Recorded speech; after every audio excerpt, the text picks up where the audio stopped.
Good morning. I'd like to thank you all for being here. Thank you to Corsicana ISD for allowing me to use this space. Please understand that what I'm going to say today are my words. This is not coming from Corsicana ISD. First, thank you all from the depths of my heart for all of your prayers. They have given me and my family strength during these very difficult and trying times. Thank you for all the meals, the cards, the ways you have assisted us financially, and everything else you've done. And I'm so very, very grateful. I will be reading a short statement, but I will not be taking any questions. On Thursday, August 15th, during lunch, I heard our behavioral teacher call on the radio to administrators for assistance. When I arrived, the teacher and students were outside the classroom. One student was holding his head, having been assaulted by the student remaining in the classroom. I entered where the student was still irate and found the room ransacked with overturned furniture. I knew I had to be as calm as possible, and I spoke lowly and slowly so as not to enrage him any further. He picked up a chair and acted as if he would throw it. He finally did throw it at me, but I caught it midair. He picked up another chair to throw at me when another assistant principal entered the room. I used the first chair to block the second. He picked up a third and threw it at the other assistant principal, and I used that initial chair to block the one that he threw at her. After blocking the chair thrown at the other assistant principal, he threw a wooden hanger at me, but I couldn't stop it fast enough. The hanger hit me in my right eye and knocked it out of the socket.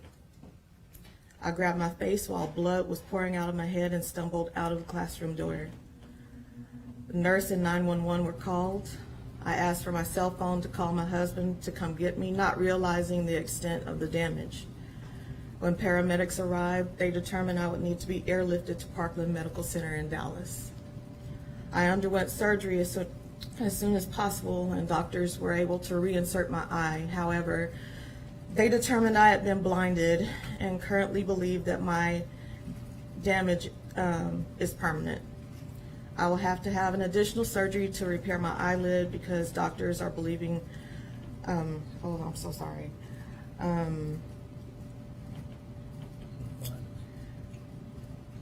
I underwent surgery as soon as possible, and doctors were able to reinsert my eye. However, they determined that I've been blinded, and they currently believe that my damage is permanent.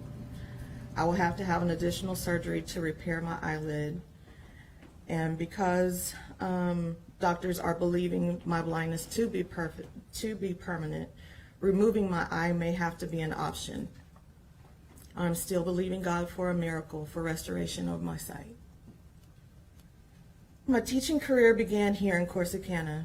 This tragedy affected not just my husband, my children, my grandchild, my family, and my friends, but it has also negatively affected my school, my district, and my community. Because of the numerous districts in which my husband and I have worked and the thousands of students I've taught, the impact of my injury, it's far-reaching.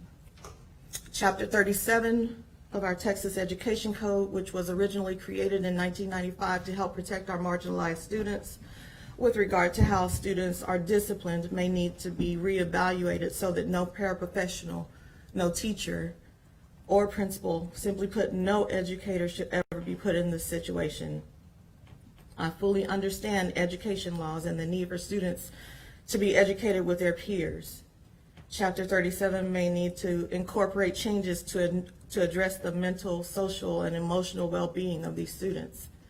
As educators, we care about our students and their safety, but we must also care about the safety of our educational staff. Our safety is important too. We should never have to fear being in a classroom with an aggressive student. Everyone's protection is paramount. Overly aggressive students need services to meet their needs, but I do not believe the safety of other students and the educational staff should suffer.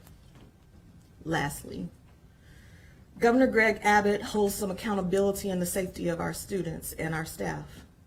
For years, our schools have suffered unfunded mandates, which have included pay raises. Our basic allotment, which funds our day-to-day expenses, have not increased since 2019, even though we have had rising costs on absolutely everything, including new unfunded mandates. This is 2024. I'd like to quote a friend who gave me permission to use their words. Quote, "If our students don't have what they need to be successful in Texas, this is not simply problematic. I hold that it is immoral. Texas has the 9th largest economy in the world, not the country, the world. Texas has over a $32 billion budget surplus, yet we spend the 8th least in terms of allotment per student in the U.S. Regardless of what you believe this says about our priorities as a state, this is a choice, and choices have consequences. Article 7, Section 1 of the Texas Constitution states a general diffusion of knowledge being essential to the preservation of the liberties and rights of the people. It shall be the duty of the legislature of the state to establish and make suitable provision for the support and maintenance of an efficient system of public free schools. I would argue that for Texas public schools in 2024 to be funded at 2019 levels is unsuitable provision, to say the least. To that end, I believe the state legislature bears some degree of culpability when our schools, our public schools, struggle due to improper funding. Article 7, Section 3A of the Texas Constitution states, 1/4 of the revenue derived from the state occupation taxes shall be set apart annually for the benefit of the public free schools. Without delving too deeply into the proverbial weeds, allow me to simply remind you of an earlier point. The state of Texas has a $32 billion surplus. I'm not a mathematician, but to have that abysmal level of spending in a booming state economy with a $32 billion surplus simply does not add up. Simply stated, Texas is vastly underfunded. According to a study conducted by the Kinder Institute, 73% of our Texas public school districts are underfunded. When schools are underfunded, all stakeholders suffer. It is important to point out that the decision to continue funding Texas public schools at 2019 levels in 2024 is a choice, and the collateral damage of Governor Abbott's choices include, but are not limited to, academic struggles, student discipline struggles, teacher retention challenges, stifled program advancements, loss of student enrichment programs, lessening of needed student supports, erosion of parent and external stakeholder trust, decreased student engagement, end quote. To date, Governor Abbott has failed to release these funds because his political priority is school choice. And it seems he prefers to perpetuate a system of the haves and have-nots.